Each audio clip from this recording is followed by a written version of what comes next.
BR Ambedkar ఆశయ సాధన కోసం ప్రతి ఒక్కరూ కృషి చేయాలి. భారత రాజ్యాంగ వ్యవస్థాపకుడు, స్వాతంత్ర సమరయోధుడు డాక్టర్ బిఆర్ అంబేద్కర్ ఆశయ సాధన కోసం ప్రతి ఒక్కరూ కృషి చేయాలని ఎస్ఐ వేణు అన్నారు. మహబూబ్నగర్ జిల్లా మూసాపేట్ మండలంలోని జానంపేట గ్రామంలో అంబేద్కర్ జయంతి వేడుకల్లో ఆయన ముఖ్య అతిథిగా హాజరై మాట్లాడారు. అనంతరం జానంపేట పిహెచ్సి కేంద్రంలో రోగులకు పనులను పంపిణీ చేశారు. ఈ కార్యక్రమంలో గ్రామ ప్రజాప్రతినిధులు, యువకులు, దళిత సంఘాల నాయకులు తదితరులు పాల్గొన్నారు.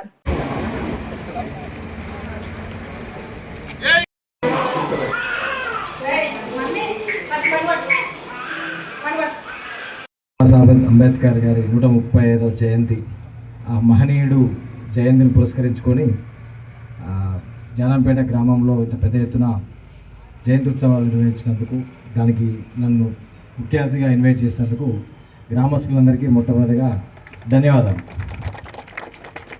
సో మనందరికీ తెలుసు, బాబాసాహెబ్ అంబేద్కర్ 135 సంవత్సరాల క్రితం ఈ భారత గడ్డ మీద ఎలాంటి పరిస్థితుల్లో జన్మించినాడు, ఆ మహనీయుడు జన్మించినప్పుడు భారతదేశంలో ఉన్నటువంటి పరిస్థితులు ఎట్లా ఉన్నాయి, ఎట్లాంటి పరిస్థితుల్లో ఫేస్ చేసిండు, ఎట్లాంటి పరిస్థితుల మధ్య చదువుకున్నాడు, ఎట్లాంటి పరిస్థితుల మధ్య ఉద్యోగం చేసినాడు, ఎట్లాంటి పరిస్థితుల మధ్య భారత రాజ్యాంగాన్ని రాసినటువంటి